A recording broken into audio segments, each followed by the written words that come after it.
Allegiance to the flag of the United States of America and to the republic for which it stands, one nation, under God, indivisible, with liberty and justice for all.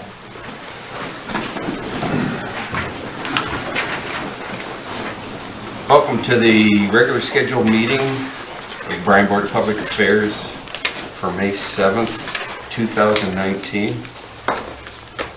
First on the agenda is to approve the minutes from the April 16th, 2019 regular meeting.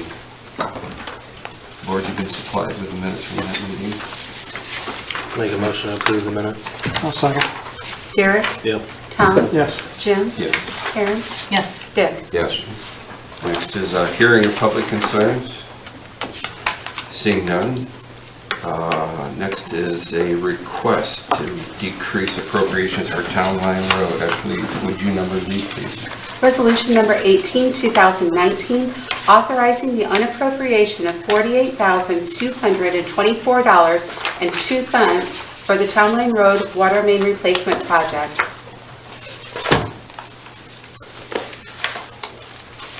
Dawn's going to speak to this resolution. If you recall, in December of 2018, the board went ahead and authorized us to advertise for bids for the Town Line Road Water Main Replacement Project. At that point, the 2019 water capital budget had already been through the board, and this project was included in the budget at an estimated $748,000 and was anticipated to be funded by the Ohio Development Water Authority, or OWDA loan. Fast forward, we've been through many discussions, and on March 5th, you authorized awarding the bid for Town Line Road in the amount of $653,304, which was below what was budgeted for and estimated, which is great. You know, it's believed that if you can bid projects on the early end, you can get on their schedules and reap the benefits, which has proven to be true in this situation. On March 19th, there was further discussion, and you authorized a funding strategy on how we were going to pay for the project, which included a $300,000 cash transfer and a financing maximum of $400,000 from OWDA. In conversations with Lori, she brought to our attention that because of the funding change, it would force an adjustment to our estimated revenues. And so we need to do a decrease or a negative appropriation for $48,224.02, which would reduce the amount that is available for the project to $699,775.98. So what we're asking you to approve is a housekeeping measure, and hopefully I've explained it well enough. Any questions for Dawn? Thanks for bringing that to our attention. Absolutely.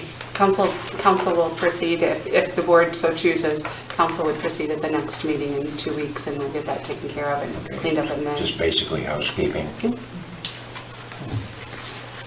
I'll make a motion we adopt resolution 18. Second. Dick? Yes. Karen? Yes. Jim? Yes. Tom? Yes. Derek? Yes.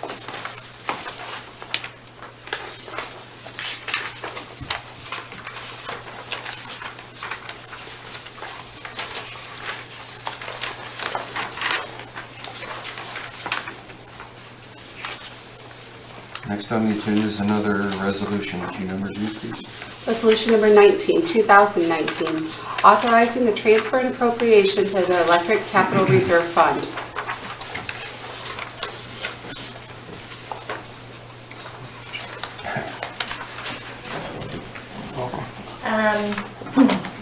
In 2017, the BPA authorized the establishment of the Electric Minimum Cash Reserve Policy, as well as the Electric Capital Reserve Fund, a restricted fund for electric capital improvements.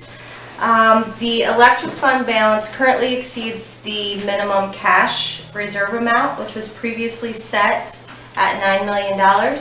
And so it is our recommendation that the BPA consider a transfer of $3,550,000 from the electric fund to the electric capital reserve fund.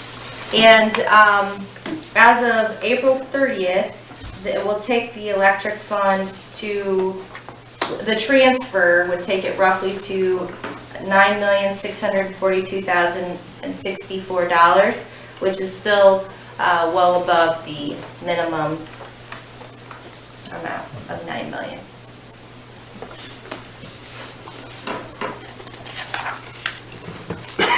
Question?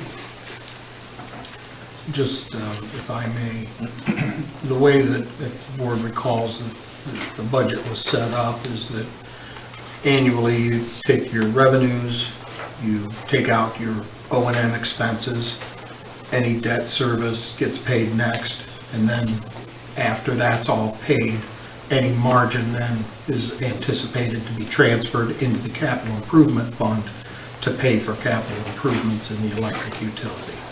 So this is follow-up really from year end of 2018. We hadn't gotten it done at this point, but there's no requirement that you do it within a certain time frame. But with some of the projects that we're discussing, we thought it was an appropriate time to start taking a look at that, so the board has some options when considering funding for some of these projects, such as the Daggett substation replacement project.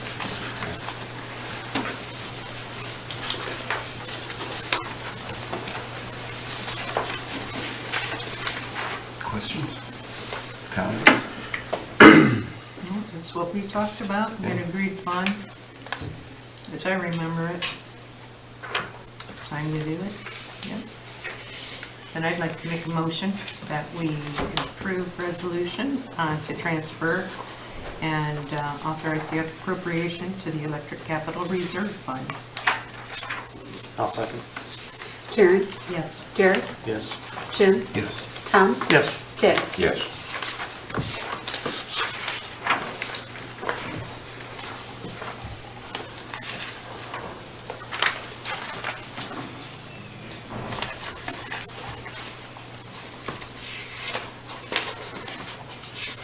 Next on the agenda is another resolution. Would you have her read, please? Resolution number 20, 2019, authorizing the advance and transfer to the 2019 street improvements for Bryan North Industrial Park connecting Beaman Street and Brunicardie Way construction project.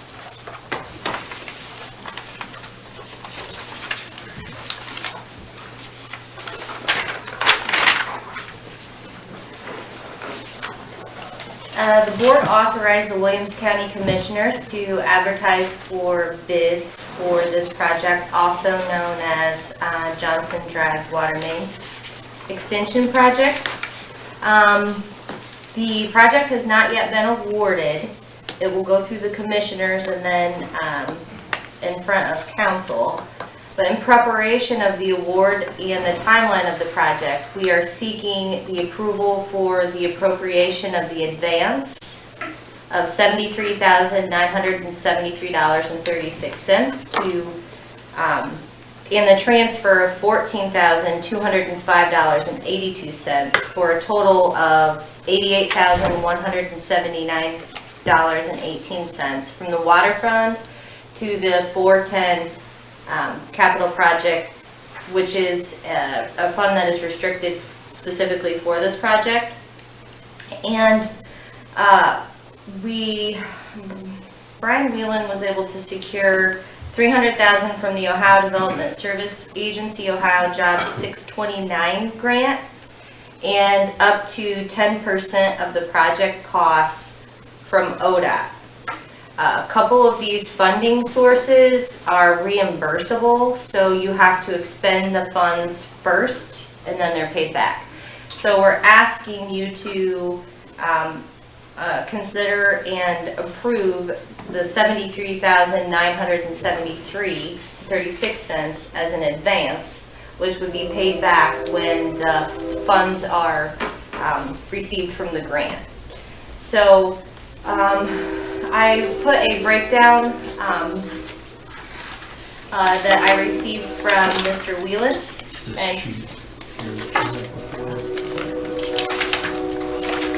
So the water main portion is actually $88,179.18, but with the grants that he was able to get, we will actually only expend around $14,205.82. Not a bad day's work. Wow. And how long would it take to get that money back from the grants? Well, It's usually within a month after the close of the project, after everybody's signed off on everything, the money should be back. So we would hope that that would be back before fall. Part of the reason why the city traditionally does it this way, as far as the advances, is when he's applying for certain grants, you can rank higher if you can fund it up front and then just get reimbursed on the backside versus saying we don't have any money to go forward, we need the loan, then they might score you a little lower. But that's just kind of a way that Bryan tries to do it, to get additional monies. so after you approve, this will go before council at their next meeting.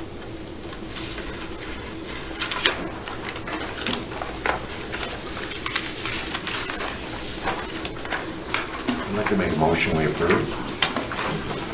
I'll second. Dick? Yes. Tom? Yes. Jim? Yes. Karen? Yes. Derek? Yes.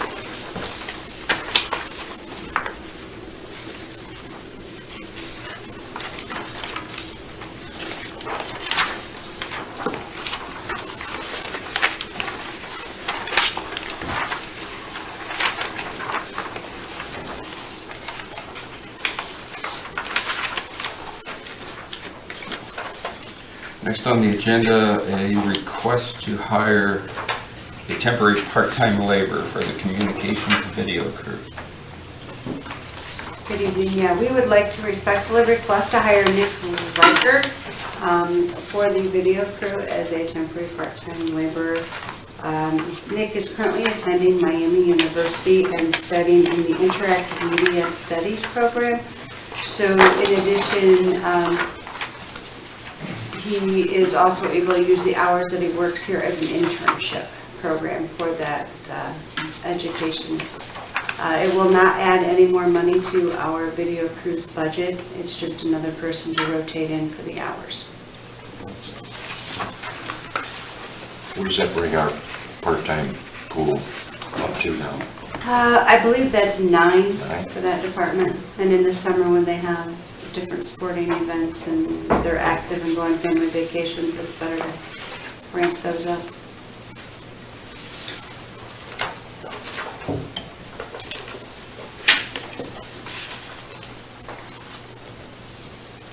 Questions? Now make a motion that we hire a temporary part-time crew member for the video crew. I'll second. Karen? Yes. Derek? Yep. Jim? Yes. Tom? Yes. Dick? Yes. Thank you.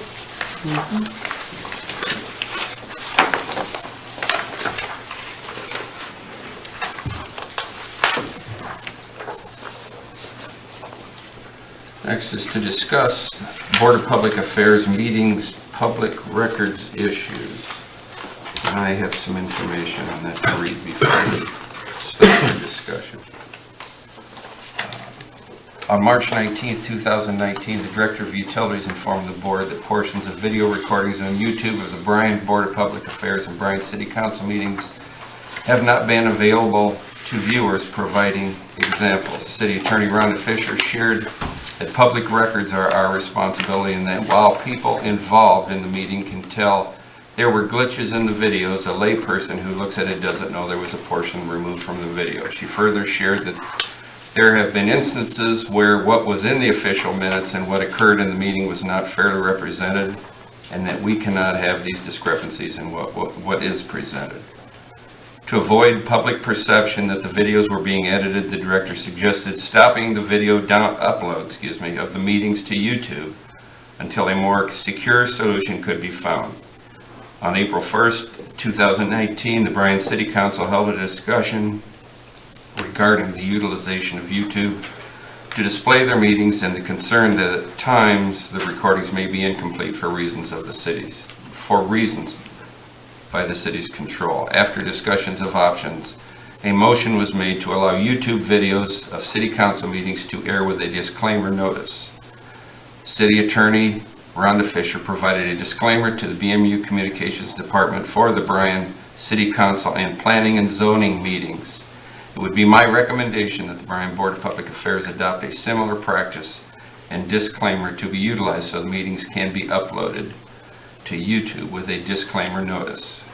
And the disclaimer reads, note to viewer of Bryan, Ohio Board of Public Affairs, YouTube video of a Bryan Board of Public Affairs meeting may not accurately reflect public meeting due to glitches in upload. Please contact Bryan Clerk Treasurer for a written version of the minutes or Bryan Municipal Utilities for an original DVD version of the meeting if needed. Thank you. I invite any discussion on this. I think we need to act on this for the sake of transparency, if nothing else. Correct. I understand there's some possible YouTube policy changes that may come as far as subscribers. If there's, less or more than 1,000 subscribers, they can't use a disclaimer. You heard anything or? No. I haven't. Is that in regard to public meetings or something like that, or? That's the way I understand it. Well, there may be, we're the last ones to deal with this. I mean, I'd like to deal with it earlier, but that's when things work out for us. So if we can deal with this now and then, whatever comes along, we'll deal with in time. If there are other changes that occur, then we'll have to address this correct. again collectively with the various bodies, and that includes the Board of Education as well, whose meetings are broadcast locally. So my understanding, it won't be live anymore. We'll upload those after they're done then? That's Can I add correct. that disclaimer first? And that's the case with all of those four bodies that we just discussed. Yes. We had a couple people make mention they're missing those, so they'll be glad to find that they're back up anyway. Yeah, but they never saw any glitch.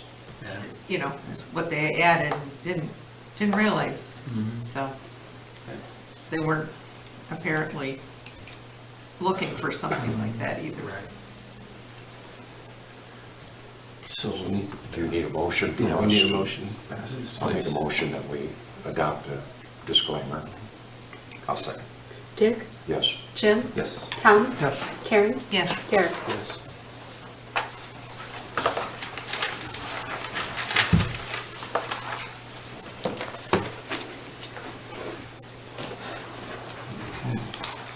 Next is a resolution. Would you number and read, please? Resolution 21, 2019, amending and approving the City of Bryan Employee 2019 Handbook and declaring it an emergency.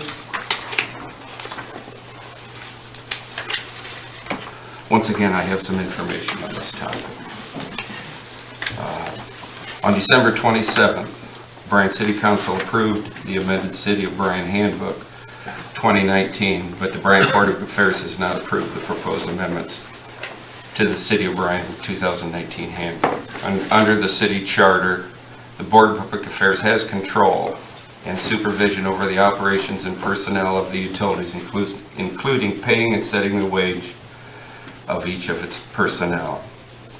Past handbook amendments and various personnel and compensation policy revisions have been brought before the board for approval.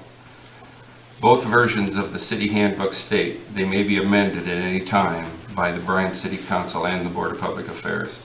The reason this was not presented to the board isn't important tonight, but it is important that the board review and discuss the handbook that has been approved for employees under the supervision of the mayor as outlined in the city charter. The board was previously provided with a copy of the proposed City of Bryan 2019 handbook, and Bryan BMU has compiled an overview of the amendments. And at this time, Jackie, if you would read.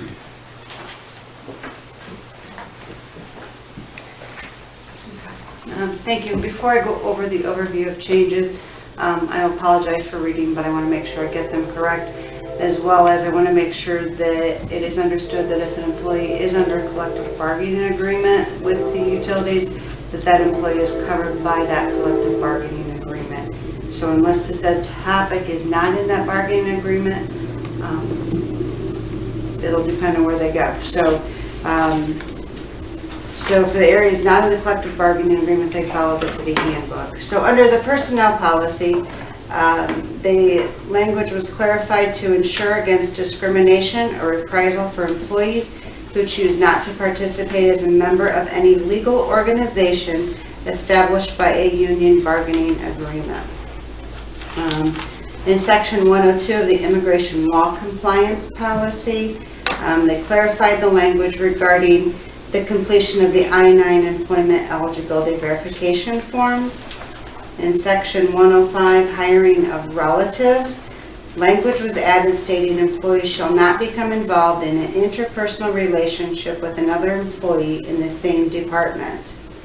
In section 204 of transfers, clarified the language to include employees who transfer inter or intra-departmentally serve a probationary period of 6 months. Under section 205 of promotions, added language that employees must not have disciplinary action in the previous 12 months to qualify for a promotion. In section 301 of the sick leave benefits, the major change to this policy is that the service requirement for sick leave balance payment upon retirement through the state pension service, death, or disability was moved from per state requirement of 10 years to 15 years of continuous service with the city. At 15 years of service, employees will then receive 2/3 of their sick leave balance, and at 20 years, employees will receive 100% of their sick leave balance, with max payments being 960 hours for all service payments. Language was also added stating sick leave balance payments are not available to employees who are discharged for just cause or who resign for purposes other than retirement through the state retirement system. To be eligible to receive sick leave severance payments, the employee must provide written proof of eligibility to receive retirement benefit payments immediately upon separation from the city. Under section 302 holidays, a holiday was added to cover Veterans Day, and there was some language clarification on 12-hour work shifts on how the holidays are paid. U.S. savings bond of section 307, that section was deleted, but I should also note that it has been years since anybody had used that policy. In section 311 for the YMCA / fitness memberships, in addition to the YMCA, other public fitness facilities were allowed into the city program. Under section 501 of safety, they clarified the language protecting employees from retaliation if they report unsafe or hazardous conditions or other employees who violate a safety practice. Clarified language regarding toxicology screening if an employee is in a work-related accident which causes injury to himself or another employee. In section 503, use of telephones and cell phones, language was added that states the use of city cell phone privileges will be revoked when an employee is charged with traffic violations resulting from the use of a cell phone while driving. Language is also added that states employees may be required to reimburse the city for loss or damage due to employees' neglect or intentional mistreatment of a phone. Under 510 for business travel expenses, language was added to clarify lunch expenses for employees traveling or attending lunch meetings on behalf of the city, as well as clarifying that the city will not pay lunch expenses for non-city employees. 511 credit card policy. These changes were due to the Ohio Revised Code section 9.21 House Bill 312. And it states basically that the clerk treasurer's office shall retain primary control over all credit cards issued on behalf of the city. Department heads will sign off responsibility and will authorize employees' use upon employee signing off responsibility of, and that any rewards programs within a credit card will not be utilized. Under section 604 bereavement leave, Clarified relationship of death for sick leave usage in the event of an immediate family member's death, and included 1 day of sick leave for any family that is an in-law. Section 609, personal leave of absence without pay. Language was added clarifying who is eligible to request. An employee must not have sick leave, personal days, or vacation to take. Section 702, drug and alcohol use. Language was added to clarify testing under the DOT standards for employees who hold a CDL or those who are covered under a collective bargaining agreement. And then 706, return of property. Language was added that if a property is not returned upon separation of employment, the value may be taken out of the employee's final pay and/or charges may be filed for unauthorized use. And those were the changes. There's a few others, but it was all due to the police or fire that are working 12-hour shifts, and it just clarified hours versus weeks for those departments. That's just fine. Yeah, okay. I wasn't sure. Thank you, Jackie. Okay, so as you know, with the changes, some of our employees are adversely impacted by the sick leave buyout, and even though we're not against honoring Veterans Day, being the fact that it's not in the collective bargaining agreement, some of our employees will be observing it, some won't, so we'll be responsible for bringing people into work on a holiday.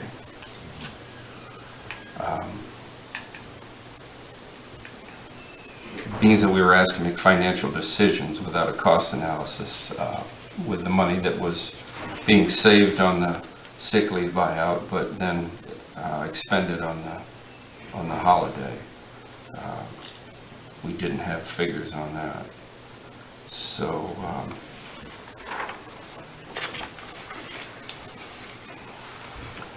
also, not all of the changes support BMU's strategic plan, and it is important to implement and update BMU's succession plan to assist in maintaining a skilled workforce.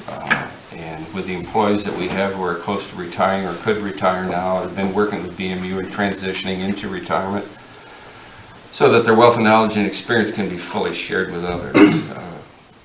We've been negatively impacted, or has negatively impacted at least one employee has agreed to help the utility and ultimately the residents of BMU. BMU residents reap the benefits of proper skill set transitions and savings and reliability, etc. It also has an adverse effect on morale when the younger employees see that it was changed and how the senior employee was treated.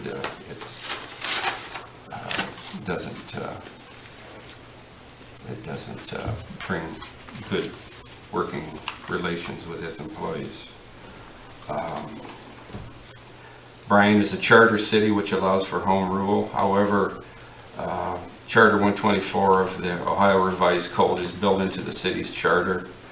It sets a floor for sick leave cash-in requirements. It sets the minimum years of service in any political subdivision at 10 years. It further states an employer can do less service requirement but not more.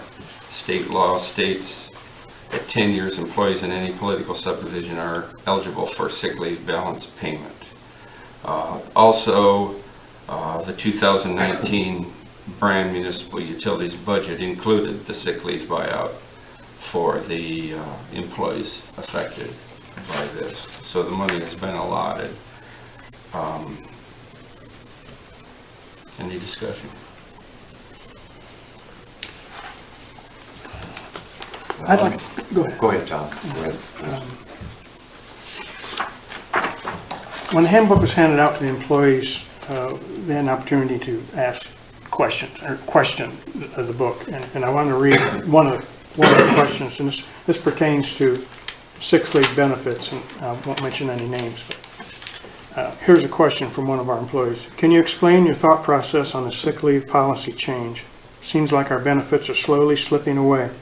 With the new sick leave policy, how are we going to be able to offer our current employees any incentive to stay, as well as attract veteran, skilled employees who are willing to come here and work for the last 10 to 15 years of their career. When I was hired at the age of 50 plus, I'll put in, I was told that when I worked here for 10 years, I would be receiving full sick time of 960 hours paid to me upon retirement. I was also told at the clerk's office, as well as here, the same thing about sick leave payout. I feel because I am older, I'm being discriminated against because of my age, and this is a way to eliminate paying someone who is older what they are entitled to. So the important thing I see here is taking care of our employees. When they were hired, they had a certain policy on how many years before they got the full payout. It's hard to get the quality of people that we have to run some of the operations that we operate every day. They just don't come in off the street and apply and get the job for what the skills just aren't there. And it's very hard, I'll reiterate, very hard to get good employees to run these departments. So, for that reason, I am not in favor of the handbook as written, according to the 15 years or more to get their buyout. They were promised something when they were hired by us, and I'd like to see it stay. And I think that that the rest of you, I assume, agree. So I hope you agree. But see, the big problem I'm concerned about is, being so we have 26 union employees and 22 non. Mm-hmm. This is only going to affect the 22 non. In other words, the collective bargaining unit's still going to basically revert back to the 215 handbook. What's in the contract? Until contract time. So that causes friction, as you can understand. Mm-hmm. And then again, the problem I have with, I'm a veteran. I want all veterans, I'm tickled to death that you gave them the holiday. There should have been more discussion about it because, number one, that wasn't included in our budget. We didn't have time to budget for that. Budgets are already in. But your union employees are going to have to work. Of course, your supervisors are going to get the Veterans Day off. It's akin to telling the board to go home at the end of these. So we're going to have those employees come in, and it'll be holiday pay, double time pay. And again, we didn't budget for that. Well, it's like Tom said, honor the commitment we made with these people who came to work here. As a public utility, we're not able to pay the wages that some of the private sector pays, so we have to rely on such things to kind of entice people to come to work here. And a lot of times it's people that are later in their career, they may be looking for a little bit less stress in their work life. So we're able to get these people, and a lot of times it may be 10 or 15 years before they ready to call it quits. So yeah, I think it's important that we honor this.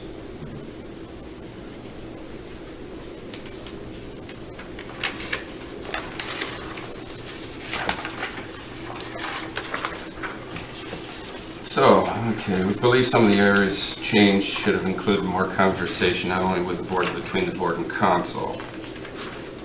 The currently approved of the City Bryan Employee Handbook 2019 as written is not a viable option. In addition to other reasons stated, BPAs do not wish to possibly violate statutes. However, I believe there's some changes that make sense. It would be my recommendation to reject this resolution and introduce a new resolution to amend and adopt the handbook with the exception of Section 301, sick leave benefits policy, and implement a similar version of the sick leave policy. So in order to do this, we need to address the resolution that's been placed on the table for the sole purpose to address the resolution on the table. I move for resolution Was it number 21? Thank you. And to amend and approve the City of Bryan Employee 2019 Handbook and declare an emergency so they can be voted down. Can I have a second? Second. Jim? Yes. No, excuse me, I'm sorry. Dick? No. Tom? No. Karen? No. Derek? No.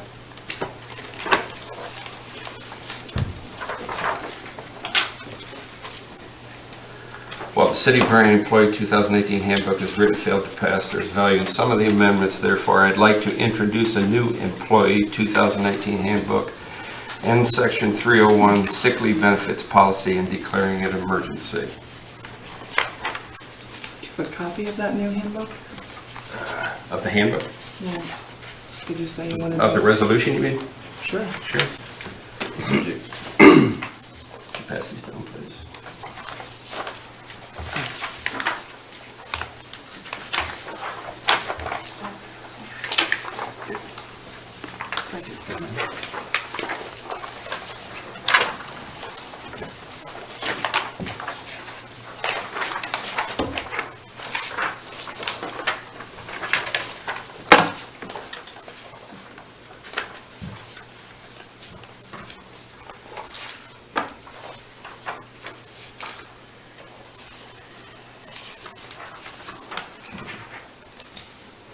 Are you addressing your issue with Veterans Day in this?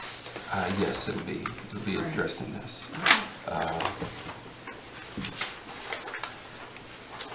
Do we need to have this number down? Would you number read them, please? Yes. Resolution number 22, 2019, amending and approving the City of Bryan Employee 2019 Handbook and Section 301 Sick Leave Benefits Policy and declaring it an emergency. So the Section 301 sick leave benefits policy would be what's stated in the 2015 handbook? Correct. Yes.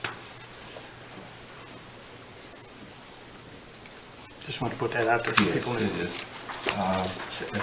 Should read the whole resolution then, I think.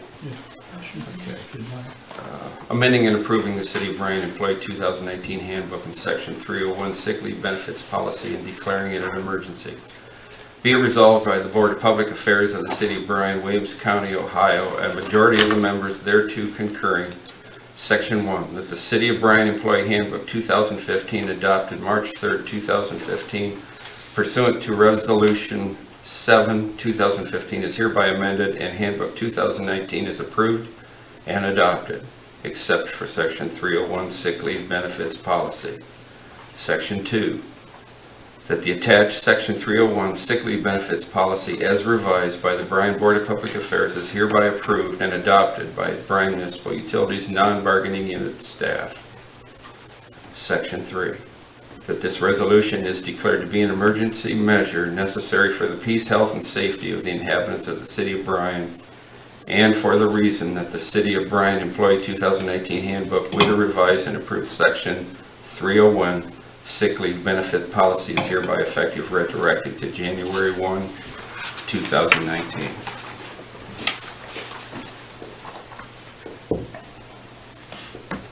Any questions? I'd like to make a motion we adopt. I'll second. Dick? Yes. Derek? Yes. Jim? Yes. Tom? Yes. Karen? Yes.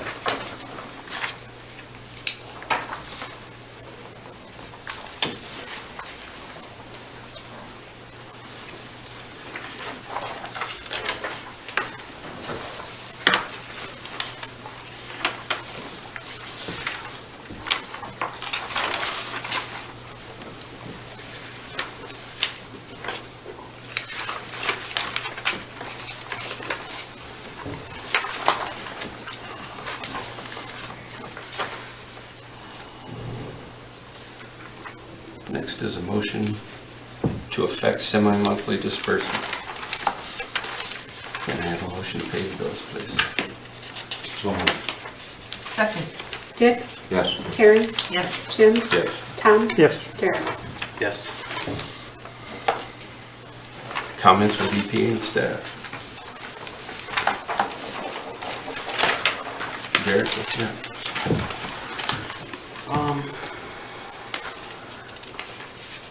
It's been a long time coming for the employee handbook movement, so our staff did a great job.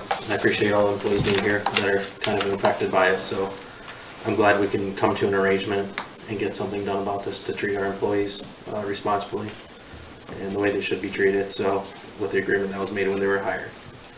So I'm glad we can get that taken care of. Otherwise, pretty good month. I did have one question for Kevin about the Auglaze plant. It seemed like they were down compared to previous years. Do you have any No, I think thoughts on that's why it. they would be? It's actually down. No, the first quarter was the second best quarter. I seen the second we've had. quarter, but for whatever reason, this last month might have seemed down. It was down a little bit. Yeah, but overall, we're way up. Yeah, we Still running all. generated, Okay. I think last year we generated 11.7 million kilowatt hours through the 12 months. We're at 5.7 We're or over 6 now. something? It Okay. just seemed like we were doing really good, and all of a sudden it just kind of had a We drop in have, it. we have those derricks, I mean, Yeah. Yeah. that's the nature of the beast down there. I kind of figured. I just didn't know if anything was down, so it's, Depending on what happens the rest of the month, you know, Yeah. it's Oh, yeah. a stellar month. And Yeah. We're over, what do we have over, 500,000 kilowatt hours already this month. Right. You know, within the first week, so Right. we really Good. started out And- strong. Yeah. And I think that, go ahead, Dick. The way I've seen it, you know, we set that record last year, and I kind of compared, and it looks like you're on track to, you could possibly beat this one. We may have a bigger year this year, but the thing that I think, a lot of folks might think, well, look, if there's not very much water, you're not generating. The problem for us is when we have too much water, we're not generating either, because the ability to turn those generators relies on the difference in the elevation of the water above the dam and below the dam. So when it's overflowing, flooding, then there's no differential in head there, as they call it, or pressure. So there's not enough to turn the turbines and generate with. And we've been dealing with a lot of water. Oh, yeah. I know you Yeah. folks put the flash boards on, but they got washed out, didn't they? Right, they've been off for over a week now, and Yeah. with the flow, we were still able to generate, because the flow, last week was the longest I've seen, the longest straight run, and all 5 generators running.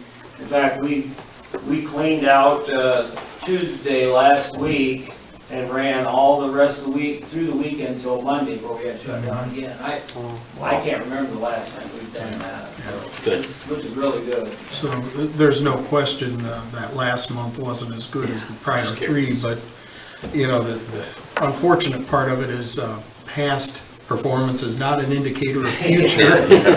When it comes to the Auglaze, you're at the mercy of the rainfall and the river flows, you know. But once in a while, you get a good year like we had last year, where, you know, it just happened very well to maximize the generation, but. And Derek, also, last month, we did have unit 3 down for a bearing replacement for a week and a half in there. But we didn't lose a lot on it, but it could affect us a little bit. Yeah, good question. We got Yeah, that's good. Dick, Life's good. Karen, Nothing to add. Thank you. Thomas. I just wanted to follow up on what we did tonight with the defeat and the new resolution passed. It's not the first time it's ever happened. Back in 2001, handbook was tabled by the Board of Public Affairs. A year and a half later, it was defeated, and a new resolution was adopted, and for a time there, the council and the Board of Public Affairs are running under 2 different handbooks, so it's not new territory. Something we felt we had to do, so glad we got it done. Thank you for that. Kevin? A couple of things.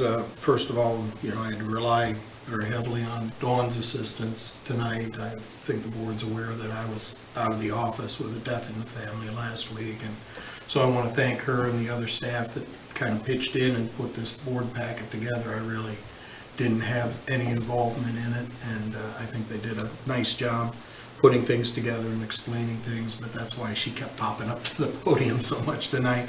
Not because she necessarily wanted to, but I needed her assistance with that, so I certainly appreciated that.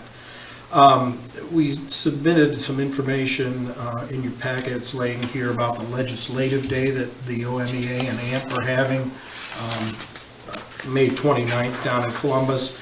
This is an opportunity to meet with our state legislators rather than our federal legislators to discuss issues impacting particularly municipal electric systems. And this used to be an annual event for AMP and OMEA. They kind of got away from it for a couple of years, but then felt the need to reinstitute it. So this will be the first year that they've had it in probably about 3 years. So if any of the board are interested in attending, let us know. We'll put in a reservation for you, and you're certainly welcome to carpool.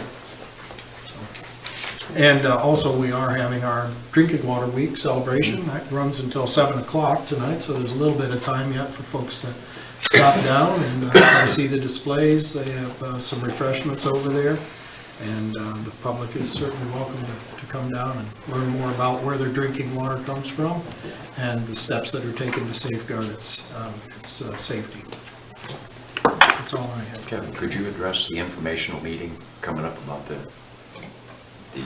I can speak online, like, Oh, yeah. Town Line Road? Town Line Yeah, Road, if yeah. you want to, Nathan, that's fine. I just wanted to, That's a good question. Yeah, we're having an informational meeting. It's going to be held May 21st at the Church of Jesus Christ of the Latter-day Saints on 515 Town Line Road in Bryan. It's basically we can talk about the construction, and it's mostly for the residents. We're going to be sending out letters tomorrow. It's about 70 or 80 residents that may be affected by this project. And you're all welcome to attend, but we want to give them the construction pace. It's going to be a long project, so we want to, hear their concerns, how we can address them, the construction progress as it relates to them, and even people driving around town are going to be affected by it. So we invite those people in that area or anybody else that wants to learn anything about the project to stop in and attend it. Like I said, letters will be going out, and hopefully we can answer everybody's questions and keep them involved. That's the main thing.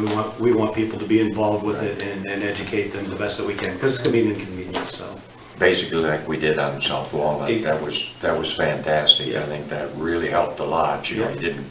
Everybody understood. And right. People learned a lot. The So biggest I think difference it's between well this worth one and that one is we were dealing with a part of town that was 75 to 100 years old. Right. We hope that we don't encounter any of the lead service lines, and we don't anticipate any, so it shouldn't be, but it'll be similar. We educated people, and it worked out great. We didn't have, very few complaints. People were great because we communicated with them all the way, so hopefully that's the case this time. So, Great. What time does that start, Nate? it starts at 7 p.m. So, yeah, that would be after the next regularly scheduled BPA meeting. Yeah, it's on a Tuesday. All right. Thanks, Nate. That's it. Mayor? Sure.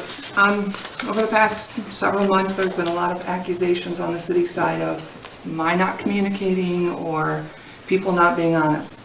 So I'm going to tell you that on January 8th, 2018, February 12th, 2018, March 12th, 2018, and November 12th, 2018, Mr. Maynard was present during department head meetings where the handbook was discussed. That handbook was also given to your management 2 weeks prior to council passing it. The fact that you didn't get it, I'm sorry about that, but I had no control of that. I will also read this statement. On December 27th, 2018, Bryan City Council unanimously passed an ordinance adopting a new city handbook to become effective January 1, 2019. Under Municipal Charter 157, council has the authority to pass the citywide handbook through ordinance, not resolution. While the board may pass a courtesy resolution, passage is not required in order for the handbook to be placed into effect for all employees. So it does appear that we are in disagreement.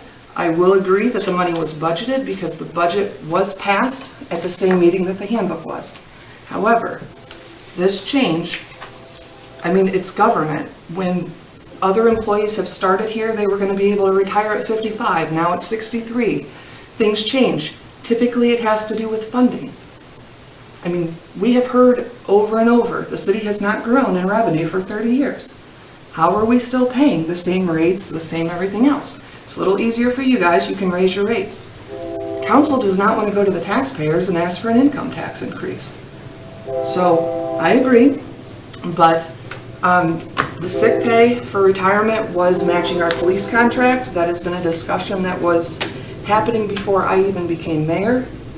As far as Veterans Day, obviously I honor our veterans, but it had been discussed for almost a year that we were going to do that, and at no point was I made aware of any issues that anyone would have with giving our employees Veterans Day off. So with that, this change going forward is about $140,000 just this year if the people eligible between that 10 and 15 retire. So I guess we'll just have to figure out how to deal with this tomorrow.